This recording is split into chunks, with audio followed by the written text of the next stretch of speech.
Clip number 426۔ اس clip میں آپ سورہ توبہ کی آیت نمبر 11 سے 13 تک کی تلاوت، ترجمہ، تفسیر قرآن صراط الجنان سماعت فرمائیں گے۔ بسم اللہ الرحمن الرحیم۔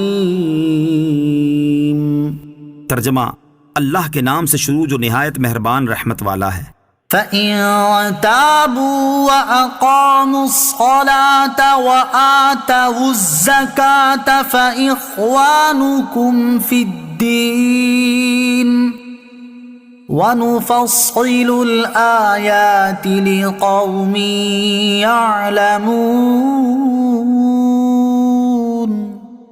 ترجمہ، پھر اگر وہ توبہ کر لیں اور نماز قائم رکھیں اور زکوٰۃ دیں تو وہ تمہارے دین میں بھائی ہیں، اور ہم جاننے والوں کے لیے تفصیل سے آیتیں بیان کرتے ہیں۔ فَإِن تَابُوا، پھر اگر وہ توبہ کر لیں، یعنی اگر وہ مشرکین شرک سے ایمان کی طرف اور عہد شکنی سے وفائے عہد کی طرف لوٹ آئیں، اور جو نمازیں ان پر فرض ہوں انہیں تمام شرائط و ارکان کے ساتھ ادا کریں، اور جو زکوٰۃ ان پر فرض ہو اسے خوش ہو کر دیں، تو وہ تمہارے اسلامی بھائی ہیں، ان کے لیے بھی وہی احکام ہیں جو تمہارے لیے ہیں، انہیں بھی وہی چیزیں منع ہیں جو تمہیں منع ہیں۔ وَنُفَصِّلُ الْآيَاتِ لِقَوْمٍ يَعْلَمُونَ،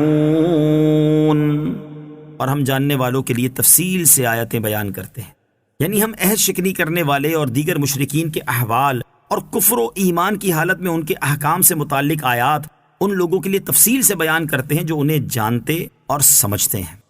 وَإِن نَكَثُوا أَيْمَانَهُم مِّن بَعْدِ عَهْدِهِمْ وَطَعَنُوا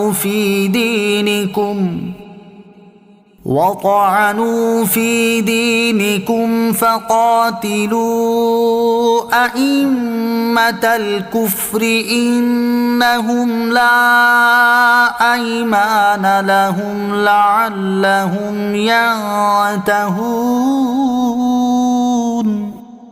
ترجمہ، اور اگر معاہدہ کرنے کے بعد اپنی قسمیں توڑیں اور تمہارے دین میں تانا زنی کریں تو کفر کے پیشواؤں سے لڑو، بے شک ان کی قسموں کا کوئی اعتبار نہیں، ان سے لڑو تاکہ یہ باز آ جائیں۔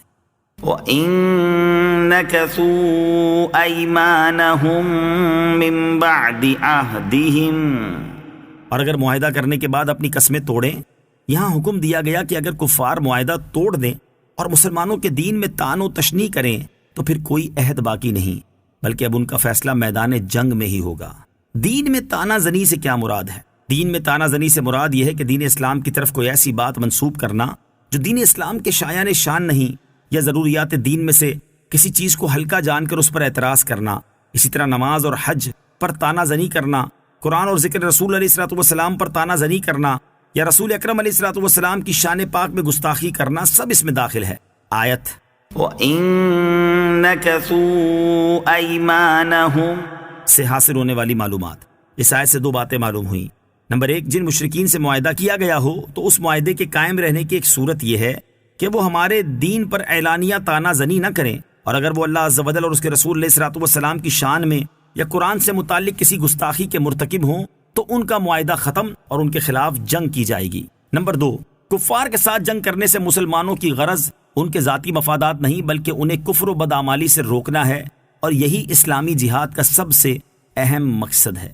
أَلَا تُقَاتِلُونَ قَوْمًا نَكَثُوا أَيْمَانَهُمْ وَهَمُّوا بِإِخْرَاجِ الرَّسُولِ وَهُمْ بَدَؤُوكُمْ أَوَّلَ مَرَّةٍ أَتَخْشَوْنَهُمْ فَاللَّهُ أَحَقُّ أَن تَخْشَوْهُ إِن كُنتُم مؤمنین۔ ترجمہ، کیا تم اس قوم سے نہیں لڑو گے جنہوں نے اپنی قسمیں توڑی اور رسول کو نکالنے کا ارادہ کیا، حالانکہ پہلی مرتبہ انہوں نے ہی تم سے ابتدا کی تھی؟ تو کیا تم ان سے ڈرتے ہو؟ پس اللہ اس کا زیادہ حقدار ہے کہ تم اس سے ڈرو اگر ایمان رکھتے ہو۔ أَلَا تُقَاتِلُونَ قَوْمًا، کیا تم اس قوم سے نہیں لڑو گے؟ ارشاد فرمایا کہ کیا تم اس قوم سے نہیں لڑو گے جنہوں نے اپنی قسمیں توڑی اور صلح حدیبیہ کا عہد توڑا، اور مسلمانوں کے حلیف خزاعہ کے مقابل بنی بکر کی مدد کی، اور دار الندوہ میں مشورہ کر کے رسول کریم صلی اللہ تعالی علیہ وآلہ وسلم کو مکہ مکرمہ سے نکالنے کا ارادہ کیا۔ حالانکہ پہلی مرتبہ انہوں نے ہی تم سے لڑائی کی ابتدا کی تھی، تو کیا تم ان سے ڈرتے ہو اور اس بنا پر ان سے جنگ ترک کرتے ہو؟ بس اگر تم اللہ تعالیٰ کے وعدے اور وعید پر ایمان رکھتے ہو تو اللہ عز و جل اس کا زیادہ حقدار ہے کہ تم کافروں سے جنگ ترک کرنے کے معاملے میں اس سے ڈرو۔ اس سے معلوم ہوا کہ رسول اللہ صلی اللہ تعالیٰ علیہ وسلم کی توہین و ایذا، مسلمانوں سے عہد شکنی اور شر و فساد کی ابتدا کرنا کفار کی وہ غلطی ہے جس کی سزا انہیں